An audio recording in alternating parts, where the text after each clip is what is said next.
शेर ये भी बता दीजिए, इजलास मुलतवी होने के बाद में किसी भी जमात का, अपोजिशन की किसी भी जमात के किसी रहनुमा का कोई मौक़िफ़ सामने आया हो, स्पेशली जो दो बड़ी जमातें हैं PTI और इस वक्त JUI फे बड़ी मरकज़ निगाह बनी हुई है?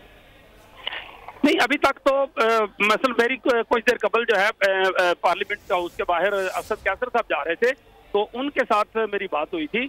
उनसे जरूर मैंने पूछा था कि अभी लेटेस्ट सिचुएशन में क्या बना, तो उन्होंने कहा कि बकौल उनके कि आईनी तरमीम तो गई। अब वो कब तक के लिए गई, सिर्फ आज के दिन के लिए तक के लिए गई है या कल के लिए भी चली गई, ये एक क्वेश्चन है ज़ाहिर है, जिसको मजीद प्रोब करने की और मजीद इन्वेस्टिगेट करने की जरूरत है। ये तो अली शेर साहब, ये तो आपने काफी बड़ी डेवलपमेंट, बड़ी खबर बता दी है कि असद कैसर ने बिल्कुल वाजे कर दिया कि आईनी तरमीम तो गई। अब आज के लिए गई या गई जो वो पाकिस्तान के इंसाफ चाह रही थी, मुस्तकिल गई। ये बड़ी और अहम खबर आपने ब्रेक की है। तो असद कैसर को मजीद भी मौक़िफ़ सामने आया?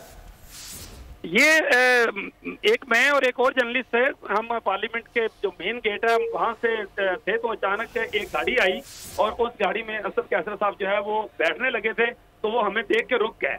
तो हमने जाके उनसे पूछा, मेरा ये ख्याल था कि शायद ये खसूसी कमेटी की कोई डेवलपमेंट, वो कमेटी के मेंबर नहीं है, लेकिन मैंने कहा शायद ये कोई डेवलपमेंट लेके अंदर से आए होंगे, इसलिए शायद ये कहीं जल्दी में जा रहे हैं।